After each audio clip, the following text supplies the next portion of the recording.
नमस्कार दोस्तों। Lalitpur Singrauli rail line project यानी कि Rewa Sidhi Singrauli rail line project का काम तेजी से चल रहा है। इस प्रोजेक्ट के अंतर्गत रीवा से गोविंदगढ़ का रेलवे ट्रैक का काम पूरा हो चुका है। रेलवे प्रशासन काफी दिनों से यहां रेल दौड़ाने की योजना बनाए हुए था, लेकिन किसानों की हड़ताल या फिर यूं कहें विरोध के कारण ये संभव नहीं हो पा रहा था।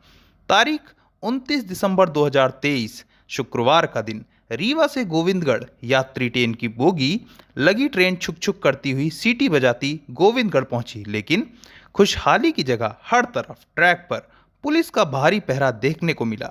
यहां तक कि धारा 144 लागू करवानी पड़ी। आलम यह रहा कि गोविंदगढ़ जोड़ने वाले कई मार्गों को बंद करना पड़ा और भारी पुलिस की तैनाती ट्रैक से लेकर स्टेशन के बीच देखने को मिली। बताया जा रहा है कि किसानों की जमीन रेलवे द्वारा ली गई थी और वायदा किया गया था कि जमीन के बदले किसानों को नौकरी और मुआवजा दोनों मिलेगा।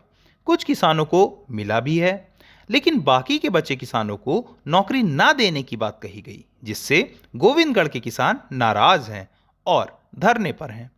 ज्यादा जानकारी के लिए आप ये वीडियो देख सकते हैं, जिसमें हम आपके लिए सीधे ग्राउंड रिपोर्ट लाकर किसानों से बातचीत की और उनकी समस्या पे प्रकाश डालने की कोशिश की।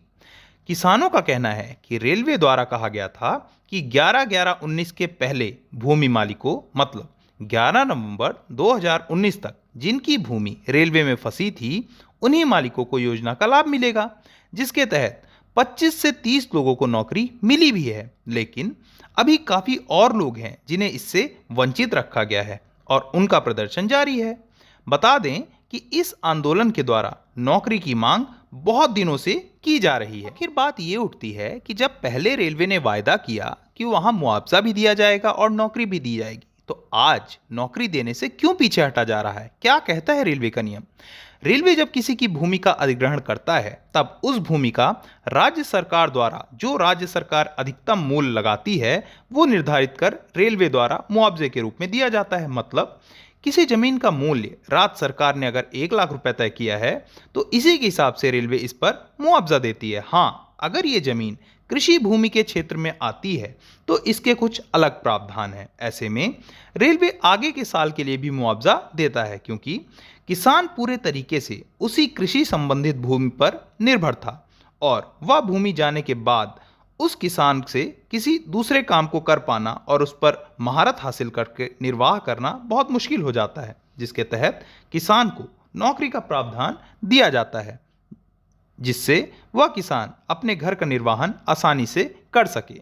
तो किसानों से मेरा हाथ जोड़कर आग्रह यह है कि रेलवे के कार्य में बाधा पैदा करके या रेल रोककर इस समस्या का समाधान नहीं हो सकता। अगर कुछ हो सकता है तो ये कि वो अपने क्षेत्र के विधायक या सांसद से एकजुट होकर मिलें और इसका समाधान करवाएं।